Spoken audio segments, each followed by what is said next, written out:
এই ট্রাইব্যুনাল যেন স্থায়ী থাকে, এটা যেন এই কয়েকটা অপরাধ বিচার করে যেন শেষ না হয়। রাজনৈতিক ঋতু পরিবর্তন হলে এটার কার্যক্রম যাতে অব্যাহত থাকে। আন্তর্জাতিক অপরাধ ট্রাইব্যুনাল চালু থাকা এবং ভবিষ্যতে শেখ হাসিনার বিচার হতে পারে। 2013 সালে আত্মপক্ষ সমর্থন করতে গিয়ে এমন মন্তব্যই করেছিলেন বিএনপির প্রভাবশালী নেতা সালাউদ্দিন কাদের চৌধুরী। সে সময় তার বক্তব্য অনেকেই ঠাট্টা মশকরার চোখে দেখলেও কেউ কেউ বলেছিলেন ইতিহাস নির্মম, সময় হলেই সত্য প্রকাশ পায়। 10 বছর পর 2025 সালের 17 নভেম্বর জুলাই আগস্টের গণঅভ্যুত্থানের সময় সংগঠিত মানবতাবিরোধী অপরাধের মামলায় ক্ষমতাচ্যুত সাবেক প্রধানমন্ত্রী শেখ হাসিনার মৃত্যুদণ্ডের রায় দেয় একই ট্রাইব্যুনাল। রায় ঘোষণার পরই সামাজিক মাধ্যমে ভাইরাল হয়ে যায় সালাউদ্দিন কাদের চৌধুরীর সেই পুরনো বক্তব্যের ভিডিও।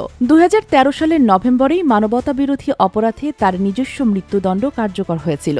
দীর্ঘ বিচারিক প্রক্রিয়ার পর তৎকালীন আওয়ামী লীগ সরকারের সময়ে ঢাকার কেন্দ্রীয় কারাগারে 2015 সালের 22 নভেম্বর রাত 12:45 তার ফাঁসি কার্যকর হয়। যদিও তার বিচার প্রক্রিয়া নিয়ে শুরু থেকেই নানা প্রশ্ন ছিল। ট্রাইব্যুনালে নিজেকে নির্দোষ বলেও দাবি করেছিলেন তিনি। 6 বারের সংসদ সদস্য ও বিএনপির জাতীয় স্থায়ী কমিটির সদস্য সাকা চৌধুরী সেই বক্তব্য এখন আবার নতুন করে আলোচনায়, যেখানে তাকে বলতে শোনা যায় এই ট্রাইব্যুনাল যেন চালু থাকে, একদিন এখানে শেখ হাসিনারও বিচার হবে।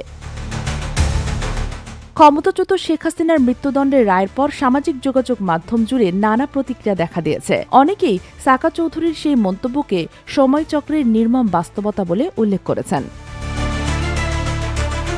Sheikh Masuma, Daily Our, Bangladesh.